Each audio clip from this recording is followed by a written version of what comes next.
जैसे प्राकृत संख्या, तो प्राकृत संख्या में फर्स्ट है प्राकृत संख्या।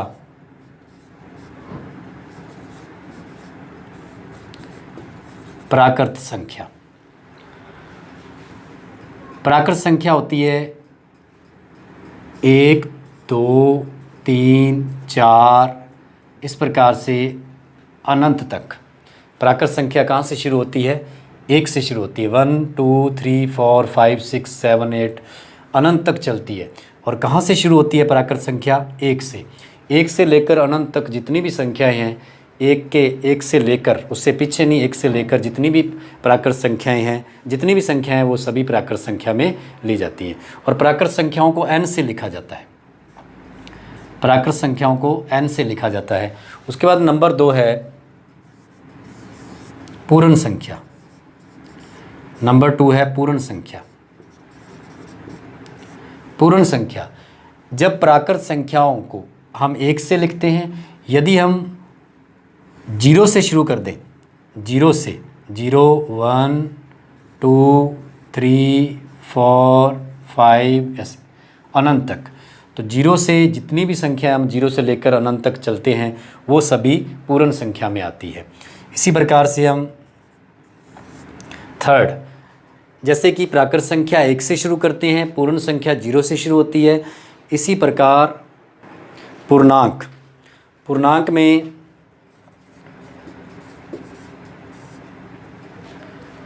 में आ जाती है 0 से बाद की प्लस वाली संख्या और 0 से पहले माइनस वाली संख्याएं। सभी संख्याएं पूर्णांक में लिखते हैं हम। सभी संख्याएं किस में लेते हैं? पूर्णांक में। पूर्ण संख्याओं को हम W से लिखते हैं और पूर्णांक संख्याओं को हम Z से लिखते हैं। इसी प्रकार हमारे पास आ गई परमेय संख्याएं। इसी प्रकार हमारे पास हैं परिमेय संख्याएं। इनको हम Q से लिखते हैं। जैसे परमेय संख्या है, परमेय संख्या इस प्रकार से होती है।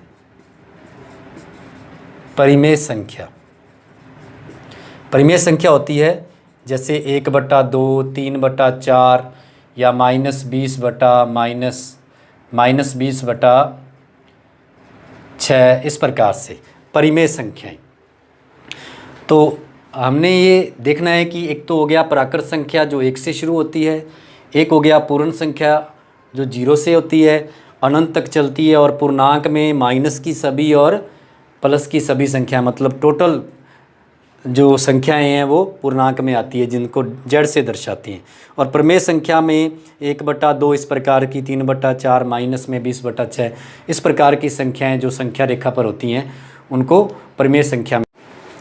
उदाहरण के लिए मान लीजिए आप एक संख्या रेखा पर चलते हैं, तो यदि आप 1 से लेकर संख्या रेखा पर 1 से चलना शुरू करते हैं और एक एक करके प्राकृत संख्या को इकट्ठा करके एक थैले में डालते हैं, और इस प्रकार से आपका जो संग्रह हुआ वो एक थैले में प्राकृत संख्याओं का हो गया और जिसे आपने n नाम दे दिया। यदि आप इसी रेखा पर 0 से चलना शुरू करें, यदि आप इसी रेखा पर 0 से चलना शुरू करते हैं, तो जो आप संख्याएं इकट्ठा करेंगे 0 से लेकर, तो वो सारा जो संग्रह होगा वो एक थैले में डालते हैं। तो उस थैले को आप क्या नाम देंगे? पूर्णांक, पूर्ण संख्या। क्या नाम देंगे? पूर्ण संख्या देंगे। पहले आप 1 से चले प्राकृत संख्या इकट्ठा की और उनको थैले में डाल दिया, तो वो हो गया n नाम दे दिया आपने प्राकृत संख्याओं को, उस थैले को। और यदि आप उसी रेखा पर 0 से चलना शुरू करते हैं और 0 से लेकर सभी संख्याएं एक एक करके एकत्रित करते जाते हैं और एक संग्रह हुआ, एक थैला बन गया जो पूर्ण संख्या का हो गया। यदि आप इस संख्या के विपरीत ओर चलें, माइनस की ओर चलें, तो उसके साथ साथ फिर वापस माइनस की ओर चलें, तो माइनस वाली संख्याएं भी आप इकट्ठी करेंगे और थैले में रखेंगे, तो उस थैले का जो संग्रह होगा वो पूर्णांक होगा। मतलब पूर्णांक में सभी संख्याएं आ गई, पूरी संख्या, 0 से पहले माइनस की सभी, 0 के बाद प्लस की सभी। और प्राकृत में 1 से लेकर अनंत तक, पूर्ण में 0 से लेकर अनंत तक, और पूर्णांक में माइनस और प्लस की सभी संख्याएं। इसी प्रकार यदि आप ये जो बटा वाली संख्याएं हैं 1/2 या 3/4, इन संख्याओं का जो संग्रह एक थैले में डालते हैं तो इसको हम क्यू से लिखते हैं, ये होगी पर। जैसे हम ये एक उदाहरण के लिए सवाल लेते हैं तो हम इस वीडियो में 8th और 9th दोनों का जो टॉपिक है प्राकृत संख्या, प्रमेय संख्या, पूर्ण संख्या के बारे में एक ही वीडियो दोनों क्लास के लिए कर रहे हैं। जो कल जो वीडियो डालेंगे उसमें 8th की अलग होगी प्रश्नावली 1.1 और 9th की अलग होगी प्रश्नावली 1.1 के सवाल करेंगे, अलग से वीडियो डालेंगे। तो आज की वीडियो में दोनों का साझे उदाहरण करेंगे। ये पहला उदाहरण 8th के लिए जो है सवाल हमने प्राकृत संख्या, प्रमेय संख्या है, तो 8th की पहले प्रश्नावली में जो उदाहरण है वैसा एक पहले सवाल समझ लेते हैं, ऐसे ही एक 9th का उदाहरण समझ लेते हैं। कल से आपकी प्रश्नावली शुरू हो जाएगी। आज इस प्रश्नावली के बारे में बेसिक जो बातें हैं उनके बारे में हमने बात की है। तो जैसे कि हम 8th क्लास का एक उदाहरण लेते हैं, 3/7 माइनस का 6/11 माइनस का 8/21 और 5/22 का हमने योग करना है। तो वैसे अगर हम योग करते हैं तो यहाँ लैसे लेंगे 7, 11, 21, 22, तो इन सब का लैसे 462 आएगा। तो इससे हमारा सवाल थोड़ा सा जैसे औखा हो जाएगा, कठिन हो जाएगा। अब हम इसको आसान करने के लिए हम एक इस प्रकार से क्रम विन्यमता नियम लागू करेंगे। उसमें क्या है कि यदि हम 3/7 प्लस माइनस का 6/11 प्लस माइनस का 8/21 प्लस 5/22 क्रम विन्यमता नियम में हम इस प्रकार से हल करते हैं कि यदि हम 3/7 के साथ संख्या लिख दी हमने माइनस का 8/21, इसी क्रम को चेंज कर दिया हमने, ये पहले लिख दिया माइनस का 8/21। क्यों लिखा? क्योंकि हमने दोनों का हर देखा। दोनों के हर में देखें आप, दोनों का जो हर है वो एक ही पहाड़े में आता है। 7 और 21 एक ही पहाड़े में आते हैं, 7 के पहाड़े में आते हैं। तो दोनों का हर एक ही पहाड़े में आता है, दोनों को हमने साथ में लिख लिया। पहले दोनों को हल कर लेंगे।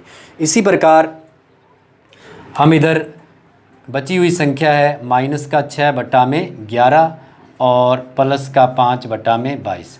यदि हम बची हुई संख्या को देखते हैं तो इस संख्या में आ रहा है हर जो है वो 11 और 22 है। तो आपको पता है कि 11 और 22 एक ही पहाड़े में आते हैं, तो इनका लैसे लेना भी बड़ा आसान हो जाएगा। तो इसलिए हम इन दोनों को हल करेंगे, योग करेंगे और यहाँ भी योग करेंगे। तो हम देखते हैं कि पहले हम दो संख्याओं का योग करते हैं। तो 7 और 21, क्योंकि दोनों एक ही पहाड़े में आते हैं, 7 और 21 दोनों एक ही पहाड़े में आते हैं, तो इसका मतलब ये हो गया कि इनका लैसे क्या आएगा 21। लैसे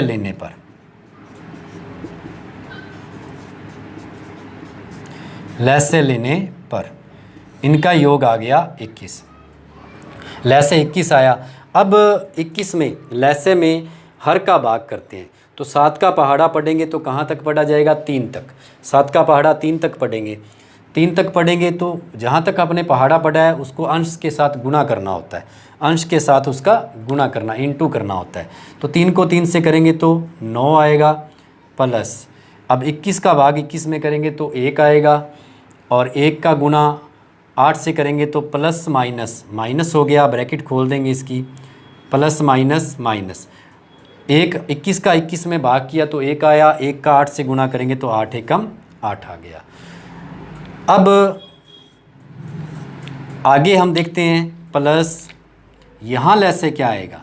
यहाँ पर लैसे आएगा क्योंकि 11 और 22 एक ही पहाड़े में आते हैं, तो बड़ी संख्या लैसे आ जाएगी, 22 आ जाएगा लैसे। 11 का भाग 22 में करेंगे तो क्या आएगा? 2 आएगा। तो 11 का भाग 22 में किया तो 2 आया।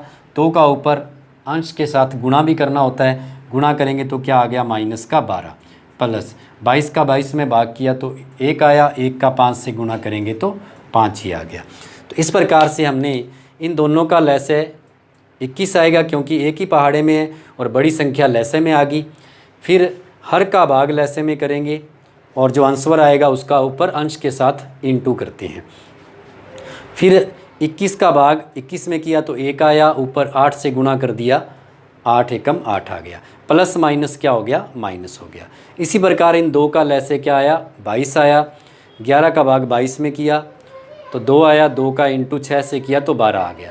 22 से 22 1 आया तो 5 आ गया। अब इसको आगे हल करते हैं तो ये हमारे पास आ गया 1/21 प्लस 1/21, उसके बाद प्लस ये 12 और 5 दोनों एक ही रो की संख्या और दोनों के आगे चिन्ह अलग है। 12 माइनस के 5 प्लस के हैं तो जुड़ने की बजाय घट जाएंगे, 7 आएगा। लेकिन 7 का आएगा, माइनस का आएगा, क्योंकि माइनस की संख्या बड़ी है। तो इस प्रकार हमारे पास 2 ही संख्याएं बची हैं। अब हम इन 2 संख्याओं का लैसे लेंगे तो 21 और 22 दोनों के गुणनखंड में कोई भी गुणनखंड सेम नहीं है। यदि 2 संख्याओं का हम लैसे ले रहे हैं तो इनके 21 के गुणनखंड 3 × 7 होंगे, 22 के क्या 2 × 11 होंगे।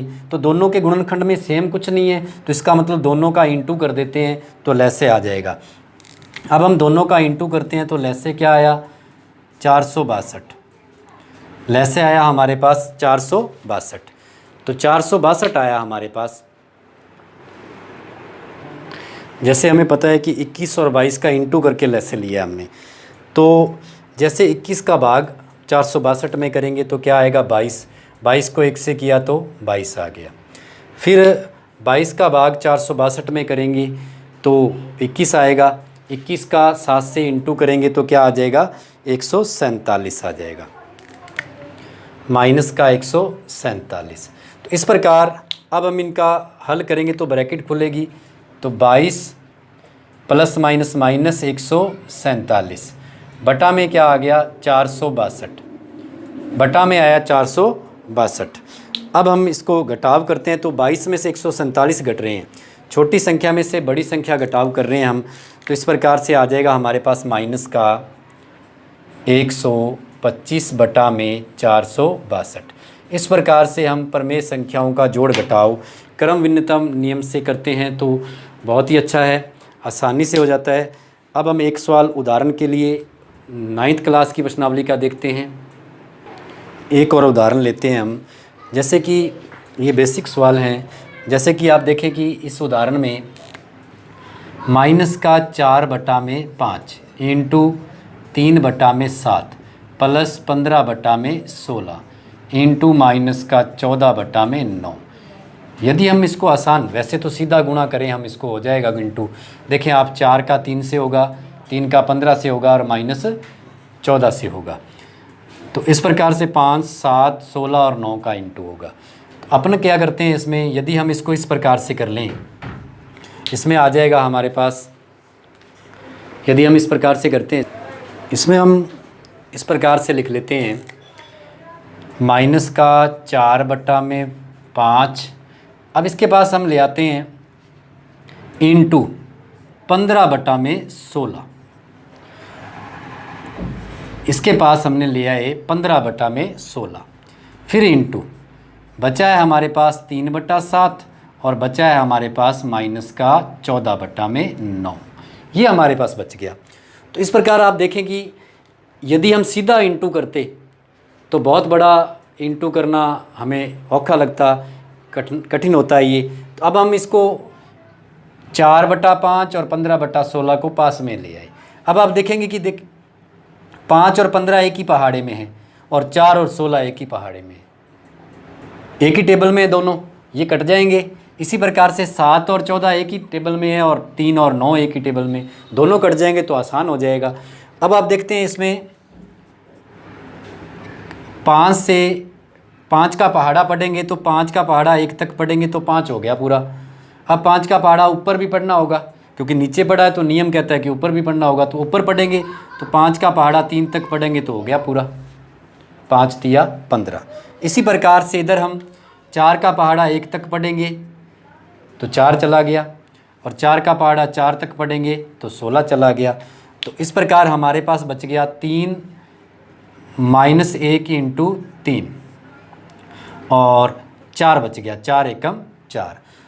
अब इंटू में यहाँ देखते हैं हम 7 का पहाड़ा नीचे पढ़ेंगे तो 1 तक पूरा हो जाएगा, फिर 7 का पहाड़ा 2 तक पढ़ेंगे ऊपर पूरा हो जाएगा, इधर भी 3 का पहाड़ा 1 तक और 3 का पहाड़ा 3 तक। तो इस प्रकार से हम कह सकते हैं कि हमारे पास आ जाएगा 1 इंटू -2 बटा में 1 इंटू 3। तो इस प्रकार ये सवाल बिल्कुल आसान हो गया। जैसे कि हमारे पास आ गया -3/4 इंटू -2/3, ये आ गया हमारे पास। अब हम आगे इंटू करते हैं तो आप देखें कि 3 से 3 चला गया, -1 बचा है। फिर इधर ये बच गया, हम -1 इंटू -2 बटा में 4। अब 2 की टेबल पढ़ेंगे तो ये हो जाएगा 2 पर, और माइनस माइनस क्या हो जाएगा, प्लस। तो ये आ गया प्लस का 1/2। इस प्रकार से ये आंसर बिल्कुल आसान बना सकते हैं हम। हमें बड़ा गुणा नहीं करना पड़ेगा, बड़ा इंटू नहीं करना पड़ेगा। तो हमने क्या किया है, 4/5 के पास ले आए हम 15/16, क्रम चेंज कर दिया, ये पहले लिख दिया, और 2 संख्याएं बच गई, वो भी इसी क्रम में सही बन गई। अब हम इनको काट सकते हैं, भाग कर सकते हैं। यहीं भाग किया तो ये आ गया हमारे पास। इधर हमने भाग कर दिया, दोनों में एक ही पहाड़े का, तो कट गया, आपके सामने है। उसके बाद 2 ही संख्या बच गई, वो भी कट गई, तो 1/2 आंसर आ गया। तो इस प्रकार से हमने बेसिक में हम ये समझ रहे हैं कि यदि प्रमेय संख्याएं, प्राकृत संख्याओं के बारे में हमने जान रहे हैं इसमें, और जो आगे की वीडियो आएगी उसमें हम 8th क्लास की अलग से वीडियो डालेंगे, 9th की अलग से डालेंगे, जिसमें 8th की 1.1 प्रश्नावली और 9th की भी 1.1 प्रश्नावली। वैसे तो दोनों की सेम ही प्रश्नावली है, संख्या पत्ती 9th में नाम दिया गया है, और इसमें प्रमेय संख्याएं। तो इसमें जोड़ इंटू योग के सवाल हैं, और उसमें प्रमेय संख्याओं के बीच की संख्या ज्ञात करनी है, इस प्रकार के सवाल हैं। तो हम दोनों क्लासों की पहली प्रश्नावली कर रहे हैं। तो आज उदाहरण के लिए वैसे ही सवाल करवाए गए हैं। आपने ये सभी जो आपको सवाल करवाए गए हैं, इन सवाल को आपने नहीं करना है, सिर्फ आपने प्राकृत संख्या, प्रमेय संख्या, पूर्ण संख्या के बारे में नोटबुक में पहली प्रश्नावली लिख के हल करना है, लिखना है, और उनको याद करना है। और प्रश्नावली आपकी कल से शुरू होगी, 8वीं क्लास की भी कल से प्रश्नावली शुरू होगी, और 9th क्लास की भी। तो आज की वीडियो में कोई प्रश्नावली है, सिर्फ आपने प्राकृत संख्या, प्रमेय संख्या, पूर्ण संख्या के बारे में जानकारी ली है, और कुछ उदाहरण समझे हमने कि हम किसी योग के सवाल को कैसे आसान बना सकते हैं, इंटू के सवाल को हम कैसे आसान बना सकते हैं। अगर बड़ा इस प्रकार से गुणा आ गया तो सीधा गुणा करने की बजाय हम उनका क्रम चेंज करके क्रम भिन्नता नियम से हल कर सकते हैं। तो आपने लगातार वीडियो पूरा देखा करें, और जैसे कि क्रम वाइज प्रश्नावलियाँ चलती रहेंगी, पूरा सिलेबस आपको इसमें दिया जाएगा, और आपको पेपर भी, जैसे आपके बोर्ड के पेपर होंगे 8th क्लास के, वो पिछले सालों के पेपर भी आपको सॉल्व करवाए जाएंगे, जो कि आपके पेपर में जैसे बोर्ड पेपर होगा उससे पहले आपकी काफ़ी हेल्प करेंगे। धन्यवाद।